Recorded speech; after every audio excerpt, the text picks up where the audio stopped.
Hey everyone, welcome back to my channel. In today's video I have some It's You, It's Always Been You recs, and let's just get right to the books. So a lot of these books I chose because this line is literally in the book where they say it's always been you, and so these are books where the guy or the girl have known since the moment they met that that was it for them, like that was going to be the one. And even if they've dated other people in the past, they've still always known that that one person was going to be the one person for them, which is like one of my favorite things in books. I think it's just so cute when like they're like, no, I knew I wanted you, I just like couldn't have you kind of thing.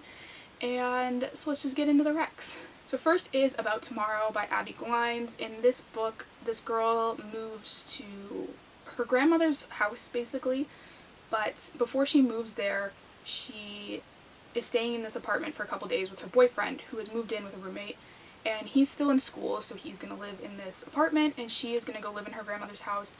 She used to spend all her summers at her grandmother's house, so she's very familiar with like the area and the people and everything. So it's about an hour in between this apartment and the house, and when he's done school he's going to come live with her, and that's sort of their plan.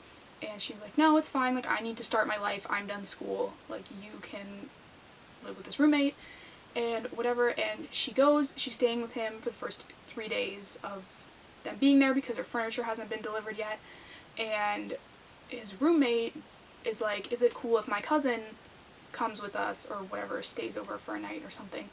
And they're like, yeah, that's fine, like whatever, like this is your place too. And this cousin turns out to be this guy that the girl dated back during her summers when she was there visiting her grandmother.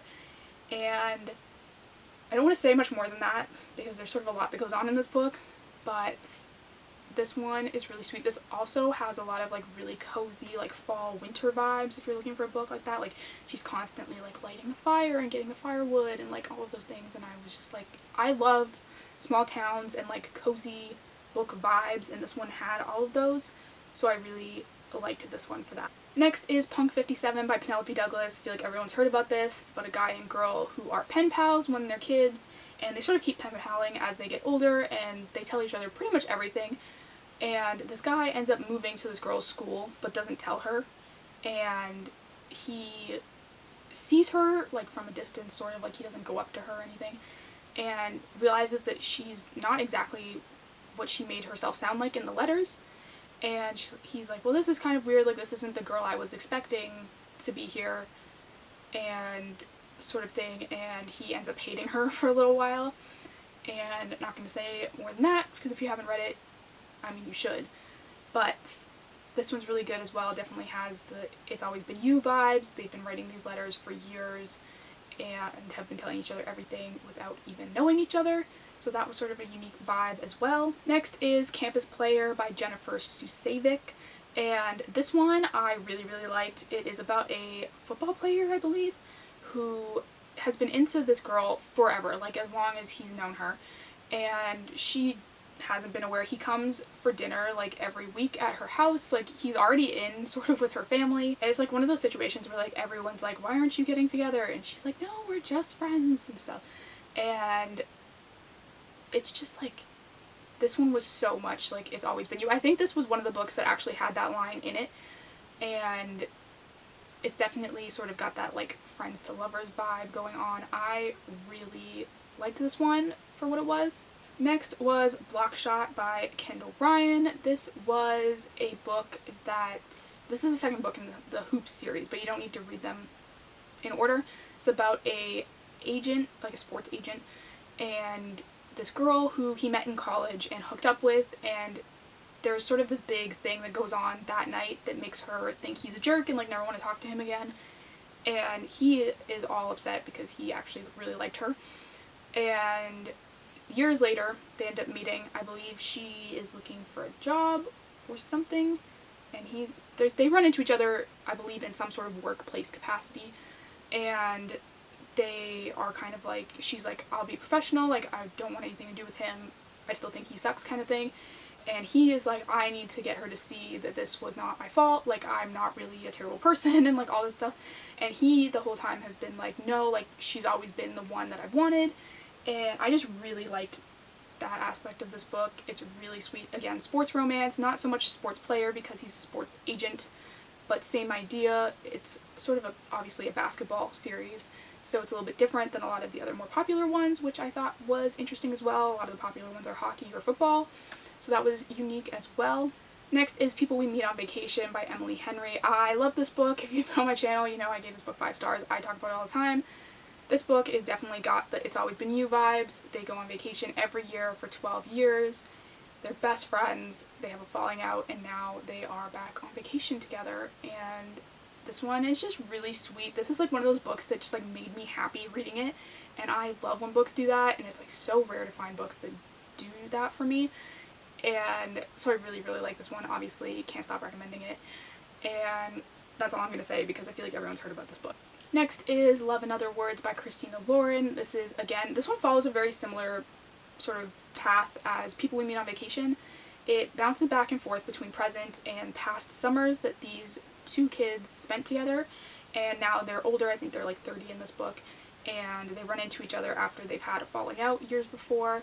And they've kind of, you know, never really found the person for them, and their whole family's kind of like, come on guys, like get together. And I love that too, when like the family is like, come on guys, like why are you not doing this, like everyone else can see it but you.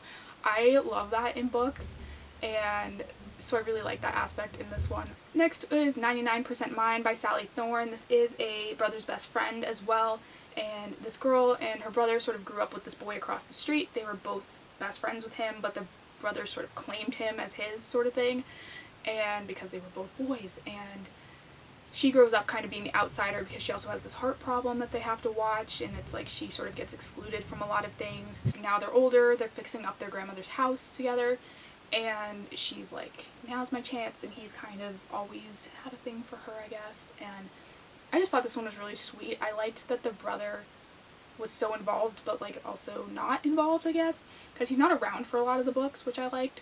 Next is Rookie Move by Sarina Bowen. This is the first book in the Brooklyn Bruiser series. I love this whole series. It's a hockey romance series. It's all of the books in it are super good.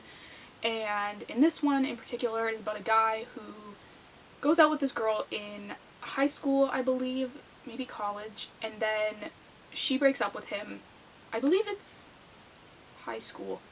She breaks up with him at the end, like right before they graduate, and they both go their separate ways. He becomes this big hockey player, and she ends up becoming a publicist for this hockey team, and he ends up getting traded to the hockey team she's working for.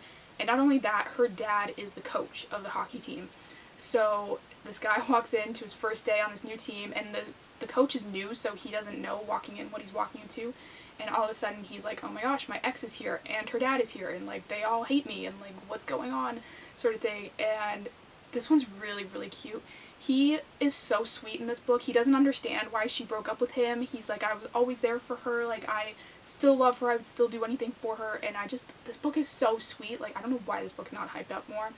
And it's just so good. Like 100%, if you read one book from this video, read this one, because I love this book so much. Next is The Love Hypothesis by Hazelwood. I feel like this one also really has this vibe. Everyone, I feel like, knows about this book at this point, but if you haven't, it is about a girl who dated this guy very briefly, didn't really hit it off with him, and now her best friend has hit it off with him, but she doesn't want to date him because she thinks it would be going against like girl code.